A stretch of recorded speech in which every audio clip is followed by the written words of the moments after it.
Hello friends, നമുക്കിന്നൊരു ചേന മെഴുക്ക് പുരട്ടി ഉണ്ടാക്കിയാലോ. ഒരു പാത്രത്തിൽ ചേന കഴുകി വൃത്തിയാക്കി കുറച്ച് ഉപ്പും മഞ്ഞൾപ്പൊടിയൊക്കെ ഇട്ട് നല്ലതുപോലെ വേവിച്ച് അത് മാറ്റി വേറൊരു പാത്രത്തിലോട്ട് മാറ്റിയിട്ട് ആ പാൻ വീണ്ടും അടുപ്പത്ത് വെച്ച് കുറച്ച് വെളിച്ചെണ്ണ ഒഴിച്ച് കടുക് പൊട്ടിച്ച് അരിഞ്ഞു വെച്ചേക്കുന്ന ചെറിയ ഉള്ളിയും കറിവേപ്പിലയൊക്കെ ഇട്ട് നല്ലതുപോലെ നിറം മാറി വരുമ്പോൾ അതിലോട്ട് കുറച്ച് മുളക് പൊടിയും കുരുമുളക് പൊടിയും ചേർത്ത് അതിൻ്റെ ഒരു പച്ചമണമൊക്കെ മാറി വരുമ്പോൾ അതിലോട്ട് കുറച്ച് ഉപ്പും കൂടെ ചേർക്കണേ.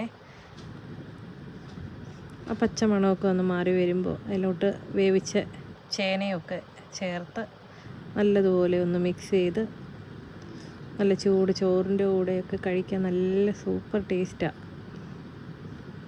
എല്ലാവർക്കും ഇഷ്ടമാവുകയാണെങ്കിൽ ഒന്ന് ട്രൈ ചെയ്ത് നോക്കണേ. അതുപോലെ ലൈക്കും സബ്സ്ക്രൈബും ചെയ്യാൻ മറക്കല്ലേ.